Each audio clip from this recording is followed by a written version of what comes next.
অনেক কাল আগের কথা। এক ছোট গ্রামে ইব্রাহিম নামের এক অত্যন্ত পরহেজগার ও ধৈর্যশীল যুবক বাস করত। ইব্রাহিমের আর্থিক অবস্থা খুব একটা ভালো ছিল না, তবুও তার মুখে সব সময় আল্লাহর শুকরিয়া থাকত। প্রতিদিন ভোরে এসে মহান আল্লাহর ইবাদত সেরে জীবিকার সন্ধানে বের হতো, কিন্তু কাজ পাওয়া ছিল খুব কঠিন। একদিন প্রচণ্ড রোদে কাজ খুঁজতে খুঁজতে ইব্রাহিম ক্লান্ত হয়ে একটি বড় বটগাছের নিচে জিরিয়ে নিতে বসলেন। ক্ষুধার তীব্রতায় তার শরীর চলছিল না। পকেটে হাত দিয়ে দেখল মাত্র একটি শুকনো রুটি ছাড়া আর কিছুই নেই। ঠিক সেই মুহূর্তে এক বৃদ্ধ ভিক্ষুক জীর্ণ পোশাকে তার সামনে এসে দাঁড়ালো এবং খুব কাতর স্বরে খাবার চাইল। ইব্রাহিম ভাবল, আমি তো যুবক মানুষ, সহ্য করতে পারবো, কিন্তু এই বৃদ্ধ লোকটি হয়তো না খেয়ে মারা যাবে। সে হাসি মুখে তার একমাত্র সম্বল সেই রুটিটুকু বৃদ্ধের হাতে তুলে দিল এবং মনে মনে আল্লাহর সাহায্য চাইল। রুটিটি খেয়ে বৃদ্ধ লোকটির মুখে হাসি ফুটে উঠল এবং সে ইব্রাহিমের জন্য প্রাণ ভরে আল্লাহর কাছে দোয়া করল। বৃদ্ধ চলে যাওয়ার পর ইব্রাহিম আবার পথ চলতে শুরু করল, তবে এবার তার শরীর আশ্চর্যজনকভাবে হালকা বোধ হচ্ছিল। হাঁটতে হাঁটতে সে এক বিশাল প্রাসাদের সামনে পৌঁছাল, যেখানে অনেক মানুষের ভিড় জমেছিল। জানতে পারল প্রাসাদের মালিক এক সৎ দানবীর ব্যক্তি, যিনি আজ তার কাজের জন্য লোক নিয়োগ করবেন। ইব্রাহিমও লাইনে দাঁড়ালো। দীর্ঘ সময় অপেক্ষার পর অবশেষে তার ডাক পড়ল সেই ধনী মালিকের দরবারে। মালিক ইব্রাহিমকে দেখে অবাক হয়ে কিছুক্ষণ তাকিয়ে রইলেন, যেন তিনি ইব্রাহিমের মধ্যে বিশেষ কিছু দেখছেন। তিনি জিজ্ঞেস করলেন, হে যুবক, তোমার চেহারা এত উজ্জ্বল কেন? তুমি কি আজ বিশেষ কোনো ভালো কাজ করেছ? ইব্রাহিম বিনয়ের সাথে মাথা নিচু করে সেই বৃদ্ধকে রুটি দেওয়ার ঘটনাটি মালিকের কাছে খুলে বলল। মালিক শুনে মুগ্ধ হলেন এবং বললেন, আল্লাহর কসম, আমি আজ এমন একজন বিশ্বাসী মানুষকেই খুঁজছিলাম। তিনি ইব্রাহিমকে তার ব্যবসার দেখাশোনার জন্য এক উচ্চ পদে নিয়োগ দেওয়ার ঘোষণা দিলেন তৎক্ষণাৎ। ইব্রাহিম বুঝতে পারল সেই সামান্য রুটি দান করার কারণেই আল্লাহ আজ তার জন্য এত বড় রহমত পাঠিয়েছেন। শুরু হলো ইব্রাহিমের জীবনের এক নতুন অধ্যায়, যেখানে কষ্টের বদলে এলো সচ্ছলতা ও পরম সুখ। ইব্রাহিম তার নতুন দায়িত্ব অত্যন্ত সততা ও নিষ্ঠার সাথে পালন করতে শুরু করল। তার কাজে কোনো অবহেলা ছিল না। সে মালিকের ব্যবসাকে নিজের ব্যবসা মনে করে কাজ করত, যার ফলে অল্প সময়ের মধ্যেই ব্যবসা আরও সমৃদ্ধ হয়ে উঠল। মালিক ইব্রাহিমের এমন সততা ও কর্মদক্ষতা দেখে আরও বেশি খুশি হলেন এবং তাকে নিজের পুত্রের মতো ভালোবাসতে শুরু করলেন। ইব্রাহিম কখনো তার অতীতের দারিদ্র্য ভুলে যায়নি। সে সব সময় গরিব ও অভাবী মানুষের পাশে দাঁড়াত।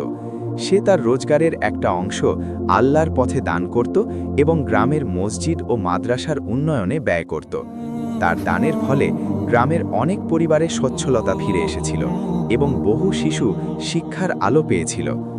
একদিন মালিক ইব্রাহিমকে বললেন, প্রিয় ইব্রাহিম, আমার এখন বার্ধক্য এসেছে, আমি তোমাকে আমার সব ব্যবসার অংশীদার করতে চাই। ইব্রাহিম প্রথমে দ্বিধায় পড়ল, কারণ এত বড় দায়িত্ব সে নিতে পারবে কিনা তা নিয়ে তার মনে প্রশ্ন জাগছিল। কিন্তু মালিক তাকে ভরসা দিলেন এবং আল্লাহর ওপর ভরসা রাখতে বললেন। ইব্রাহিম অবশেষে রাজি হয়ে গেল। সময়ের সাথে সাথে ইব্রাহিম আরও বড় ব্যবসায়ী হয়ে উঠল। তার সততার খ্যাতি ছড়িয়ে পড়ল দূর দূরান্তে।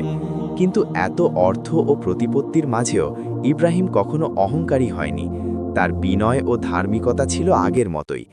সে মনে করত এই সব কিছুই আল্লাহর দান, যা মানুষের কল্যাণে ব্যয় করাই তার প্রধান কর্তব্য। একদিন সে তার গ্রামের সেই বটগাছটির পাশ দিয়ে যাচ্ছিল, যেখানে সে ক্ষুধার্ত অবস্থায় বসেছিল। একদিন তার মনে পড়ে গেল সেই দিনের কথা, যখন তার পকেটে একটি শুকনো রুটি ছাড়া কিছুই ছিল না। সে হাসল এবং আল্লাহর শুকরিয়া আদায় করল, কারণ আল্লাহ তাকে কঠিন সময়েও ধৈর্য ধরার তৌফিক দিয়েছিলেন। সে সিদ্ধান্ত নিল সেই বটগাছের পাশে একটি বিশাল সরাইখানা নির্মাণ করবে, যেখানে পথচারীরা বিনামূল্যে আশ্রয় পাবে, এবং সেই সাথে একটি দাতব্য রান্নাঘরও প্রতিষ্ঠা করবে, যেখানে সবাই বিনামূল্যে খাবার খেতে পারবে। কিছুদিনের মধ্যেই সেই সরাইখানা ও দাতব্য রান্নাঘর তৈরি হয়ে গেল, যা ইব্রাহিমের দানের আরও একটি নিদর্শন। দূর দূরান্ত থেকে মানুষ এসে ইব্রাহিমের প্রশংসা করত এবং তার জন্য আল্লাহর কাছে দোয়া করত। ইব্রাহিম প্রমাণ করল যে আল্লাহর উপর ভরসা ও ধৈর্য ধারণ করলে অবশ্যই সফলতা আসে এবং এর ফল হয় সুমিষ্ট। ইব্রাহিমের এই বিশাল সাম্রাজ্য ও সম্মানের মূলে ছিল কেবল একটি জিনিস, আর তা হল আল্লাহর প্রতি অগাধ বিশ্বাস। সে প্রায়ই ভাবত, যদি সেদিন সে সেই ক্ষুধার্ত বৃদ্ধকে ফিরিয়ে দিত, তবে হয়তো আজকের এই রহমত তার নসিবে জুটত না। একদিন এক যুবক ইব্রাহিমের কাছে এসে জিজ্ঞেস করল, আপনার এই অবিশ্বাস্য সাফল্যের গোপন রহস্যটা আসলে কি? ইব্রাহিম তাকে নিজের কাছে বসালো এবং খুব শান্ত স্বরে বলল, সাফল্য আমার নয়, সাফল্য কেবল মহান আল্লাহর পক্ষ থেকে আসে।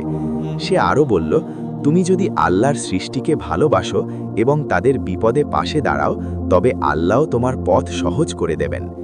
ইব্রাহিম যুবকটিকে উপদেশ দিল যে উপার্জনের বড় অংশ হওয়া উচিত সততা এবং অল্পে তুষ্ট থাকার মানসিকতা।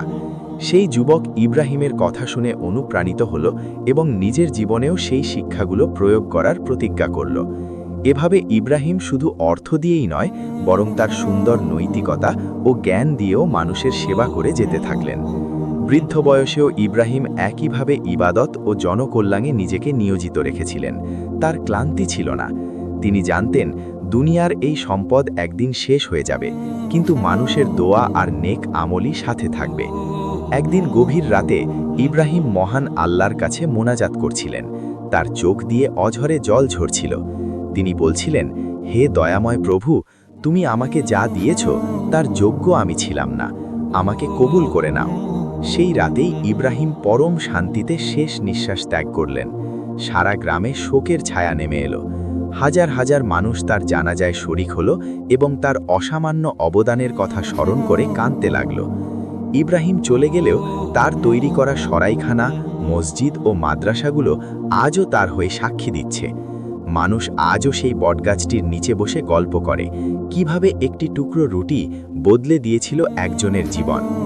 এই গল্প আমাদের শেখায় যে দান কখনো সম্পদ কমায় না, বরং তা কয়েক গুণ বাড়িয়ে দেয়। তাই আসুন আমরাও আমাদের সাধ্যমতো অভাবী মানুষের পাশে দাঁড়াই এবং আল্লাহর ওপর ভরসা রাখি। মনে রাখবেন, আপনার সামান্য একটু সাহায্য হয়তো কারো জীবনের মোড় ঘুরিয়ে দিতে পারে। আল্লাহ আমাদের সবাইকে ধৈর্যশীল ও দানশীল হওয়ার তৌফিক দান করুন। আমিন। ভিডিওটি ভালো লাগলে সাবস্ক্রাইব করুন।